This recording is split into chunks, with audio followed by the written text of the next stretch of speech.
สบายดีเนาะสบายดีเพื่อนทั้งหลาย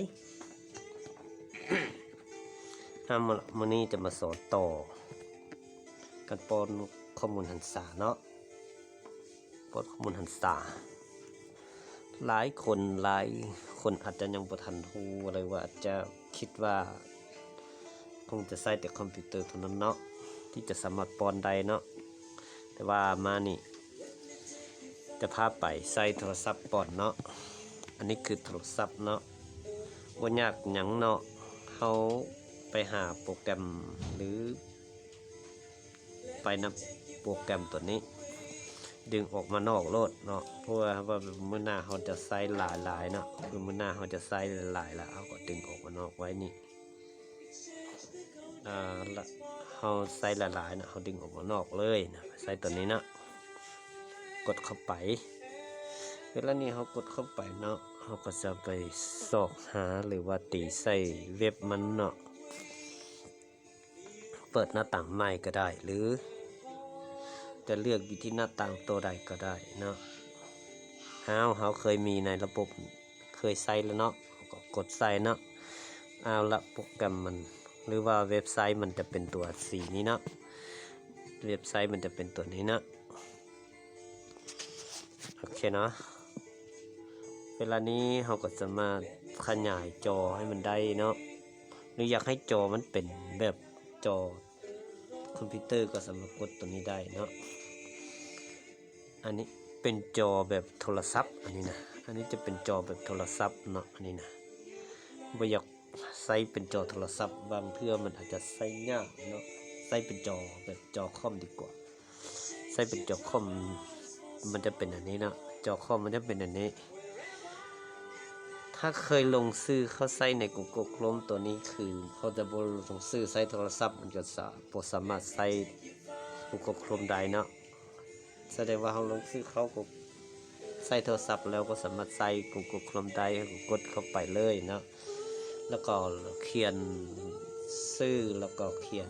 อัน user หั่นน่ะเนาะ user name กับ password เข้าไปเนาะแล้วมันจะถามว่าจำบ่แล้วก็กดจำเนาะเพื่อว่าเทื่อหน้าเฮามาเข้าเฮาจะบ่ใส่ให้กดใหม่เนาะเข้าไปเลยเนาะกดเข้าไปเลยเนาะกดเข้าไปเลยแล้วก็หน้าตามันจะคือกับของคอมเลยเนาะหน้าตาคือของคอมเลยแต่ว่าจอน้อยๆซื่อเนาะจอน้อยซ้ำโทรศัพท์นี่แหละ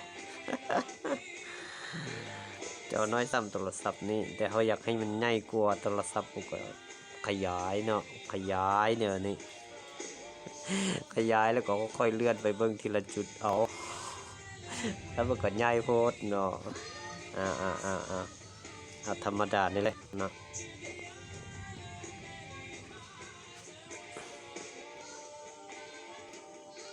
นี่ระบบฐานข้อมูลอยู่ในตัวนี้อยู่ในคอมนี่มันจะไวเนาะแต่เฮามาใช้อยู่ในโทรศัพท์นี่อาจจะช้านิดนึงเนาะเฮาก็กดไปตัวนี้เป้าหมายเฮาไปป้อนข้อมูลเนาะเฮาก็ไปกดใส่ป้อนข้อมูลเอาคีย์บอร์ดมันลงก่อนเฮาไปป้อนข้อมูลตัวนี้นะเฮาไปป้อนข้อมูลเนี่ยก็ไปปกตินี่แหละปกติที่พวกเจ้าเคยไปป้อนนี่แหละเนาะนี่แต่ว่าการป้อนข้อมูลตัวนี้คือเขาต้องได้เลือกนะคือนี่อันนี้คือเมืองรองนี่นะมันให้เลือกเมืองรองเขาเลือกเอาเดือนเอาเมืองใดเอาตัวใดห้องหมอน้อยตัวใดเขาจะเอาห้องหมอชุมชนเมืองรองหรือเขาเอาห้องหมอน้อยเอาห้องหมอน้อยที่เจริญไซก็ได้ยกตัวอย่างเนาะและเลือกแบบฟอร์มนี่เขาจะเลือกมาแบบนี้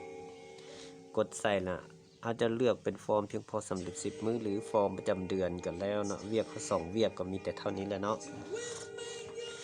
นี่เราก็จะมาเลือกประจำเดือนแล้วก็มาเลือกช่วงเวลาคือเดือนนี้เดือน5ปุ๊บเนาะเราก็เดือน6ปุ๊บเราก็เบิดเดือน5มันก็ออกมาให้เราเลือกเราก็เลือกเดือน5มานี้แล้ววันนี้มันออกมาให้แล้วเราก็จะทำกัน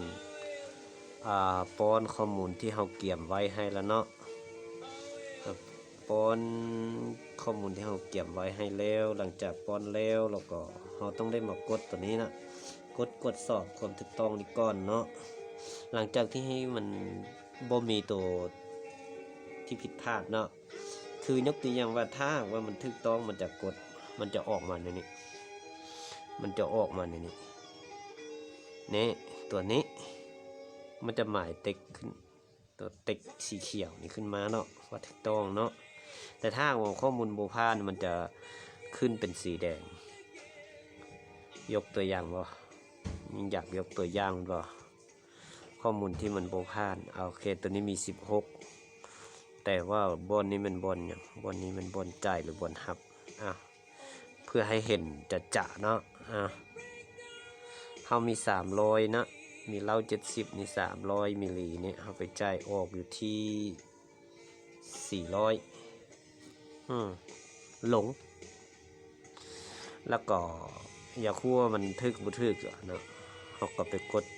กดสอบความถูกต้องตัวนี้แล้วมันจะขึ้นมานะมันจะแหนมันจะกวดสอบนะมันจะออกมาในนี้คือทวงขึ้นมาว่าโบถูกต้องเนาะการกวดสอบนี่มันจะเห็นความผิดพลาดคือเหล่า70เนาะเบื้องซ้ายนี้300แต่เบื้องขวามี400เบื้องซ้ายนี่หมายความว่าเบื้องที่มีและเบื้องขวาหมายคือเบื้องที่จ่ายออกเนาะนะเขาก็ต้องได้กลับไปแปลงมันคืนใหม่เนาะนี่มันจะเฮ็ดให้ยอดเหลือติดลบนี่มันจะเป็นแบบนี้เนาะโอเคอันนี้คือการป้อนข้อมูลเนาะอันนี้คือการป้อนข้อมูลโดยใช้โทรศัพท์เนาะข้อมูลคือเขาต้องได้เกี่ยมมาคือกันนี่แหละเกี่ยมอยู่ในคอมเนี่ยสมมติว่าเขาต่ออินเทอร์เน็ตเข้าคอมนี่มันอาจจะเฮ็ดให้อยู่ในคอมเนี่ยแห่งช้าไปกว่าเขาลิ้นอยู่ในโทรศัพท์เนาะเขาก็สามารถเปิดอยู่โทรศัพท์ลิ้นเลยก็ถือว่า